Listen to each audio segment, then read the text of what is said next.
Jail में बंद पटवारी का हुआ तबादला, फिर हुआ सस्पेंड। अफसरों की ऐसी चूक कि पूरा सिस्टम सवालों में। नमस्कार, मैं आपका अपना कुलदीप अवस्थी। आप देख रहे हैं बेजोड़ रत्न चैनल। सोचिए कि एक सरकारी कर्मचारी जेल की सलाखों के पीछे हो और उसी समय उसका ट्रांसफर ऑर्डर जारी हो जाए। जी हाँ, मध्य प्रदेश के श्योपुर जिले में से ऐसा ही एक हैरान कर देने वाला मामला सामने आया है, जिसने सरकारी तंत्र की लापरवाही और अंधाधुंध तबादलों की हकीकत को उजागर कर दिया है।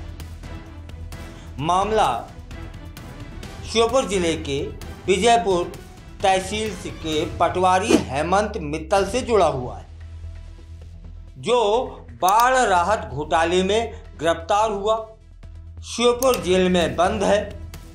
बावजूद इसके अफसरों ने बिना जांच किए, बिना पड़ताल किए उसका तबादला विजयपुर से बड़ौदा तहसील में कर दिया। जब यह गजब का ट्रांसफर मीडिया के सामने आया तो अफसरों के होश उड़ गए। बचाव में आनन फानन में विजयपुर के एसडीएम ने पटवारी को निलंबित कर दिया। अब फिर जान लेते हैं कि यह खेल कैसे खेला गया। प्रदेश में इन दिनों ट्रांसफर का सीजन चल रहा है और श्योपुर में प्रभारी मंत्री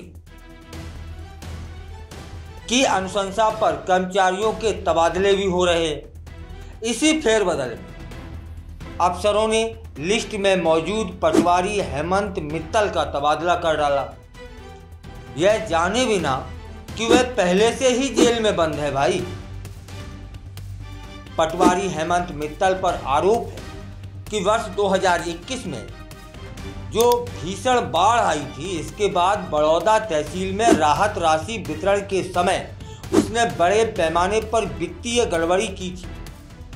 जांच में घोटाले की पुष्टि के बाद उसके खिलाफ एफआईआर दर्ज होती है और फिर उसे गिरफ्तार कर जेल भेज दिया जाता है।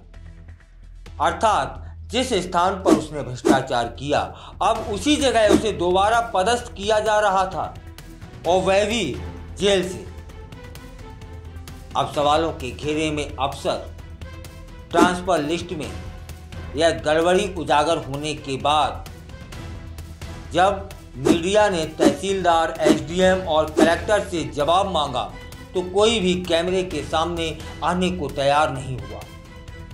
अब यह लापरवाही भोपाल तक पहुंच गई और पूरे प्रशासनिक तंत्र की कार्यशैली पर सवाल खड़े कर दिए हैं। यह घटना न केवल अफसरों की तथ्यों से अनभिज्ञता, बल्कि फाइलों पर आंख बंद कर दस्तखत करने की प्रवृत्ति को उजागर करती है। जेल में बंद व्यक्ति का तबादला कर देना एक साधारण भूल नहीं हो सकती, बल्कि प्रशासनिक सिस्टम की गंभीर चूक है।